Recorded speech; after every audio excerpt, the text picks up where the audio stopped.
बाहर वेट करता हूँ। 1 मिनट विराट, विनायक के पैरों में कब से तकलीफ है? मैं सिर्फ मेडिकल हिस्ट्री जानने के लिए पूछ रही थी। बचपन से। और उसने चलना कब से शुरू किया? थोड़ा वक्त लगा था उसे। पहले तो जब वो खड़ा होता था उसके घुटनों में बहुत दर्द होता था, इसलिए छोटी उम्र से ही उसके पैरों में ब्रेसेस लगा दिए थे। आगे चल के दोबारा अगर कोई इन्फॉर्मेशन चाहिए होगी तो मैं आपसे और सवाल करूंगी विनायक के बारे में।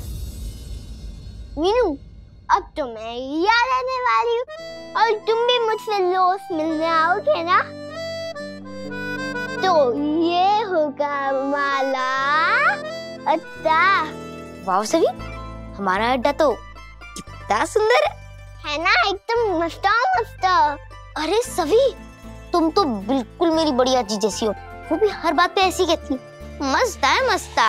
मीनू, और एक चीज है तो मैं तुम्हें दिखाती हूँ।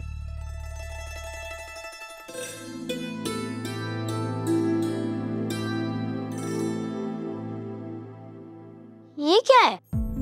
मीनू, तुम लिफ्ट में जीतोगे ना तो हम तुम्हारी ट्रॉफी इधर ही रखेंगे। ओके सभी।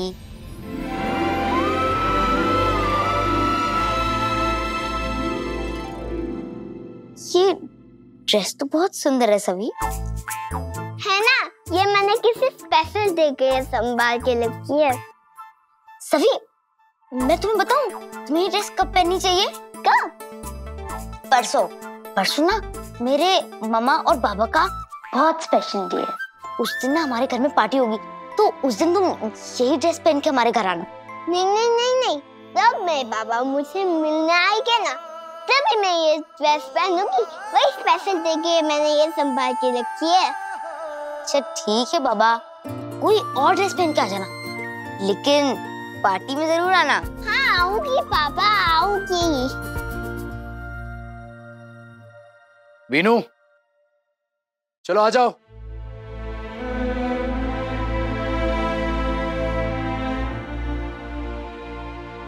बाबा चले। बाय वीनू। बाय सभी। By doctor aunty. चलो।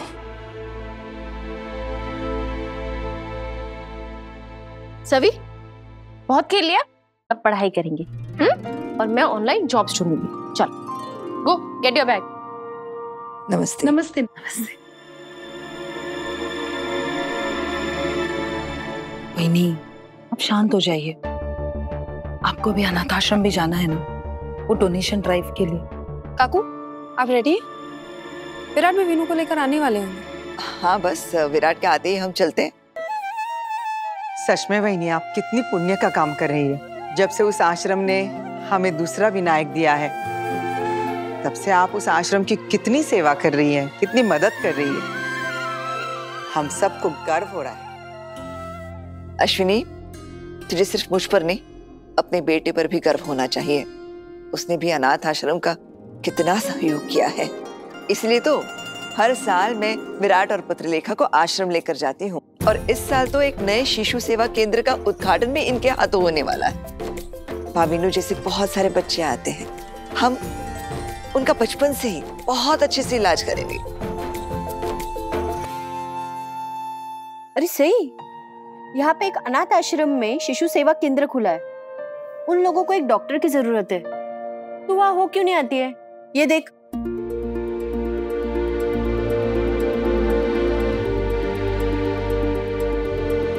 हाँ, मैं अभी फोन ट्राई करती हूँ, पूछती हूँ। हाँ।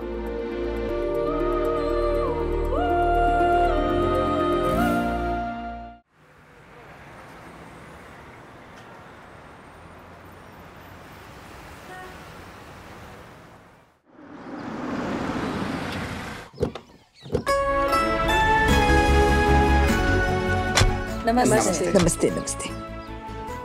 गाड़ी में कुछ गिफ्ट्स रखे हैं बच्चों के लिए, वो ले लेना। जी। चलो आओ काकू, आओ।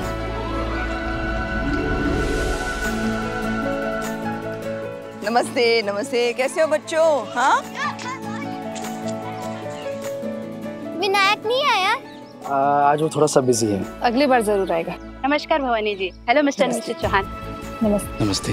आप लोग बिल्कुल सही समय पर आए। मैं वो नए शिशु सेवा केंद्र के लिए डॉक्टर फाइनल कर ही रही। हम लोग बच्चों के लिए कुछ खिलौने और मिठाइयाँ लेकर आए, तो आप प्लीज बच्चों में। जी जरूर, थैंक यू सो मच। आइए। हाँ चलो। आपके दान से हमने अनाथ आश्रम में जो फुल टाइम क्लिनिक बनाने का फैसला लिया था, उसका काम पूरी तरह से हो चुका है। हम तो बस आपका और भवानी जी का इंतजार कर रहे थे उद्घाटन के लिए। ये तो बहुत अच्छी बात है कि आपने क्लिनिक खुलने से पहले ही डॉक्टर को न्यूज़ कर दिया। वैसे आपके डॉक्टर कहाँ हैं? बुलाइए ना उन्हें। अगर उद्घाटन उनके हाथों से होगा तो ज्यादा अच्छा रहेगा। पत्रलेखा बिल्कुल सही कह रही है।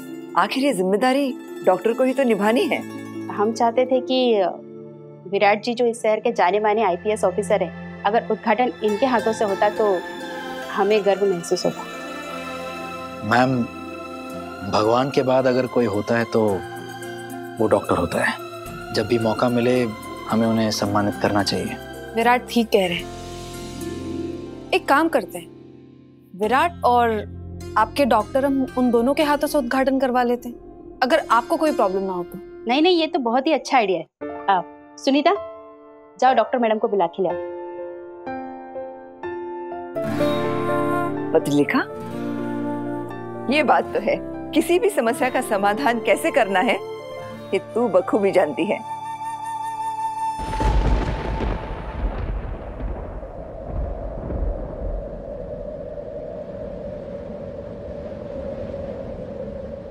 काय झालं?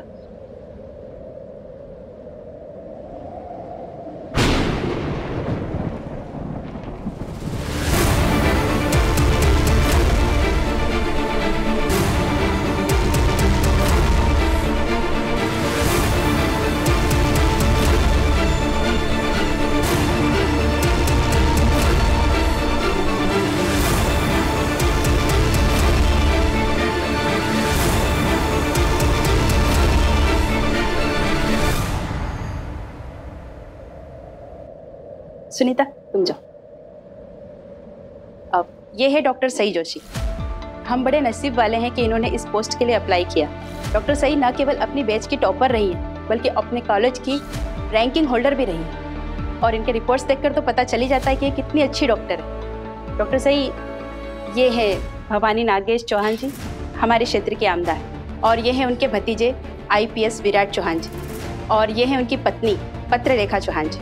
हमारे अनाथ आश्रम में सबसे ज़्यादा दान इन्हीं के परिवार से आता है, और ये मेडिकल सेंटर भी इन्हीं के पैसों से बना है।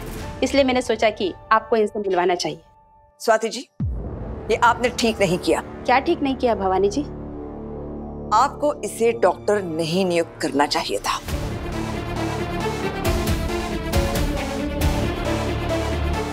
भवानी जी, डॉक्टर सही इस जॉब के लिए बिल्कुल सही हैं, बल्कि मैं तो ये कहूँगी कि अति योग्य हैं। आप चाहें तो मैं इनके सर्टिफिकेट्स वगैरह दिखा सकती हूँ। इन्होंने पब्लिक हेल्थ के क्षेत्र में बहुत सारा काम किया है, और ये अपने कॉलेज की गोल्ड मेडलिस्ट भी रह चुकी हैं। मुझे नहीं लगता कि हमें इनसे बेहतर कोई डॉक्टर मिल सकता है जो इस फैसिलिटी को संभाल सके। स्वाति जी, मैं इसके बारे में पहले से ही जानती हूँ और बहुत कुछ जानती हूँ, इसीलिए कह रही हूँ आपको कोई और डॉक्टर ढूंढनी चाहिए। रहने दीजिए, इन्हें समझाने में अपना वक्त बर्बाद मत कीजिए। कुछ लोगों को समझाने का कोई फायदा नहीं होता, वो वही करते हैं जो उनके मन में होता है, और शायद इन्होंने अपना मन बना लिया है।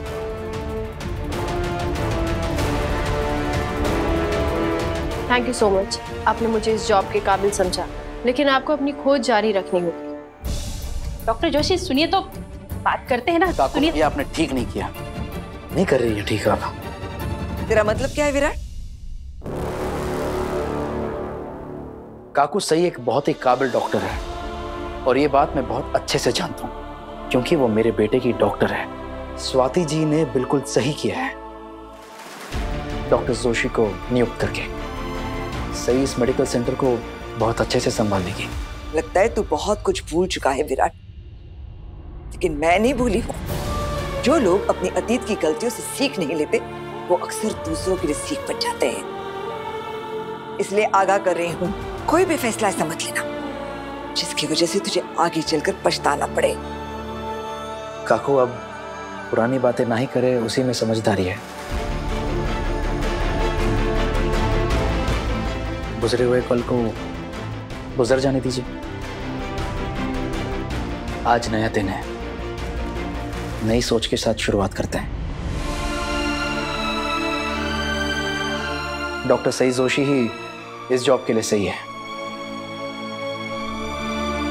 आप लोग किस अतीत की बात कर रहे हैं? जी कुछ नहीं, ऐसी कोई बात नहीं है जिसके बारे में अब बात करनी चाहिए। लेकिन विराट, तूने अपना दिमाग इस्तेमाल करना बंद कर दिया है क्या? लोग अपने पाँव पर कुल्हाड़ी मार लेते हैं, लेकिन तू तो कुल्हाड़ी पे पाँव मार रहा है। अरे सही का यहाँ आना, हमारे वीनू का इलाज करना, क्या ये काफी नहीं है? जो तुझे एक और मौका दे रहा है हमारे परिवार के करीब आने का, हमसे जुड़े रहने का। देखिए, कुछ बातें हैं जो आपके समझने के लिए बहुत जरूरी है। सही वीनू का इलाज करने के लिए एक पैसा तक नहीं ले रही है, और ऐसा करके वो हम पर और जवान परिवार पर एक एहसान कर रही है। काकू, अब किस्मत ने हमें एक अच्छा मौका दिया है ये एहसान उतारने का। सही को ये नौकरी देकर हम अपना ये एहसान उतार सकते हैं। हम अपनी ही सोच में खुद को क्यों कैद करें कि ये होगा वो होगा, जो होगा देखा जाएगा। काकू छोड़िए, चलिए। देखेंगे नहीं, सुनना भी पड़ेगा। लोग क्या कहेंगे?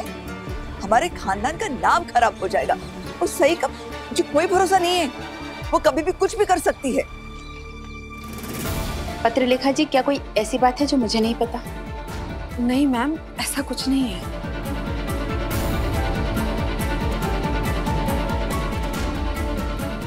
लोगों की सोच से दुनिया चलती होगी, लेकिन मैं नहीं। सही एक अच्छी डॉक्टर है, इस नौकरी के काबिल है। इससे ज्यादा हमें सोचने की कुछ जरूरत ही नहीं है। इसलिए मैं आपसे विनती कर रहा हूँ, प्लीज आप ये बेकार के ख्याल अपने दिमाग से निकाल दीजिए। काकू, हम सब जानते हैं सही कितनी अच्छी डॉक्टर हैं, और अगर एक डॉक्टर के तौर पर इस शिशु केंद्र को वो संभालती है तो काका साहब का नाम और रोशन होगा। वो काका साहब के नाम पर, जवान खानदान के नाम पर कभी दाग नहीं लगने देगी। काकू, सही पर नहीं तो कम से कम मुझ पर भरोसा कीजिए।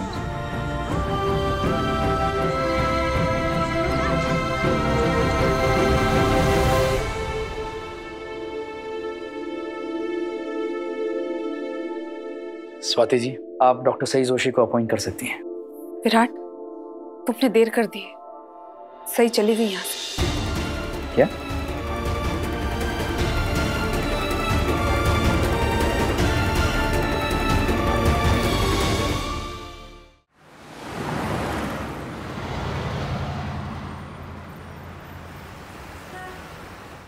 रिक्शा।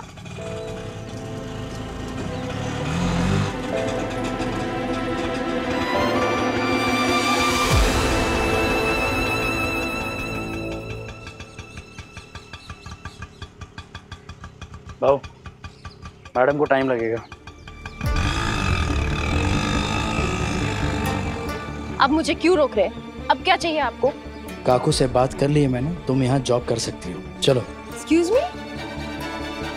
प्लीज अंदर चलो। देखिए, मुझे सच में नहीं पता था कि ये मेडिकल सेंटर सवान खानदान की वजह से चल रहा है, इसलिए गलती से यहाँ आ गई। लेकिन अब जब पता चल गया है तो मैं अपनी गलती सुधारना चाहती हूँ। मुझे यहाँ काम करना ही नहीं है, फिर चाहे भवानी जी माने या नहीं माने। तुम्हारा काम और तुम्हारा प्रोफेशन तुमसे या मुझसे, हम दोनों से बहुत बड़ा है। तुम एक डॉक्टर हो सही, बहुत अच्छी डॉक्टर। तुम्हारे यहाँ काम करने से अनाथ आश्रम के बच्चों को बहुत फायदा होगा। मुझे अच्छी डॉक्टर का सर्टिफिकेट देने के लिए, मुझे ये बताने के लिए कि मैं बच्चों के काम आ सकूंगी, और आपके जॉब ऑफर के लिए थैंक यू वेरी मच। लेकिन पता है क्या, मुझे आपसे किसी भी सर्टिफिकेट की जरूरत नहीं, और आपके एहसान की जरूरत तो बिल्कुल नहीं है, क्योंकि मैं यहाँ काम ही नहीं करना चाहती।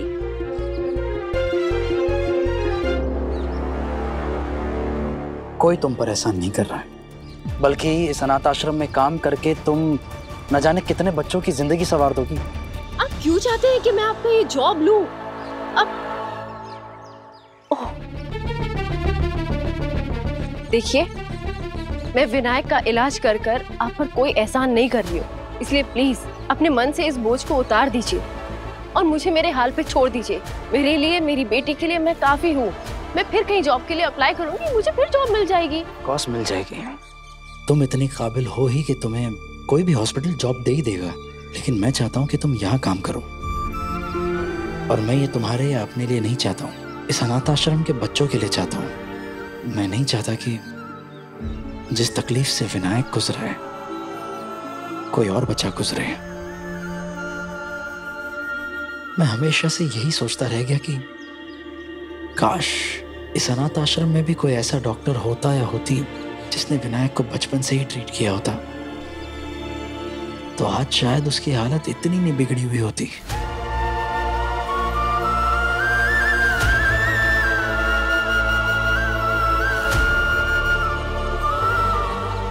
नायक अनाथ आश्रम में था?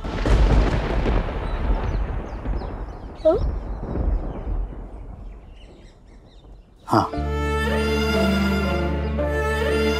वीनू एक अनाथ था और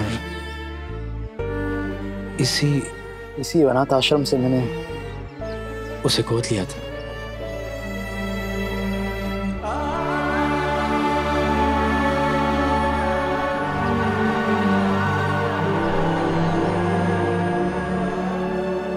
माना कि वीनू को हमने यहाँ से गोद लिया, माना कि विराट को यहाँ के बच्चों की फिक्र है, लेकिन इस हद तक मेरा कोई नहीं है।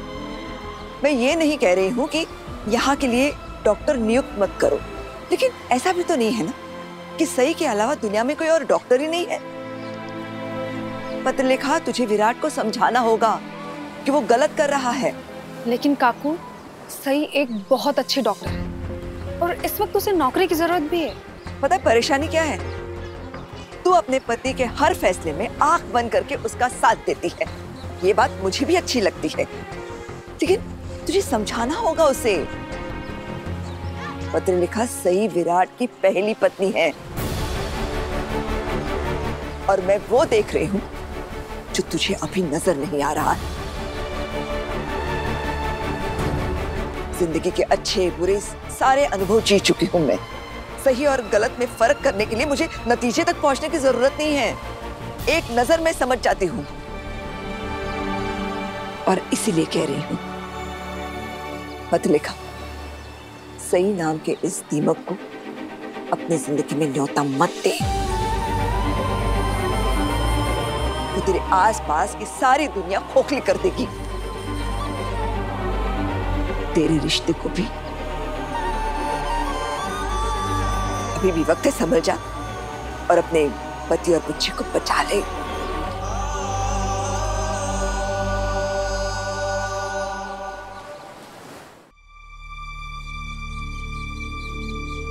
वीनू को मैंने अडॉप्ट किया है। ये तो आपने बहुत पुण्य का काम किया है विराट। मुझे तो यकीन ही नहीं हो रहा है कि आप। देखो, ये बात सिर्फ मैं जानता हूँ और परिवार वाले जानते हैं। अभी तक वीनू को नहीं पता है। छोटा है, बच्चा है। मैं नहीं चाहता कि मेरा बेटा इस बोझ के साथ जिए या उसे ऐसा लगे कि हमने उस पर कोई एहसान किया, क्योंकि हकीकत तो यही है कि उसने मेरी जिंदगी में आकर मुझ पर एहसान किया। मेरी जिंदगी को मायने दिए उसने।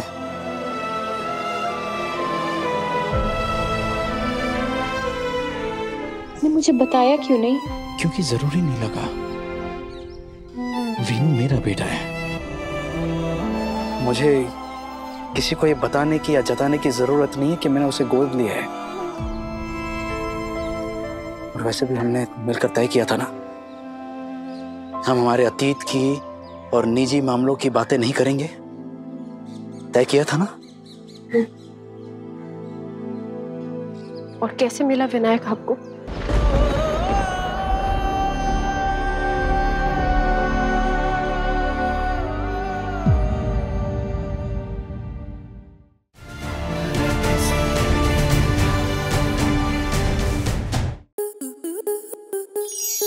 To enjoy more such amazing videos, subscribe to our YouTube channel.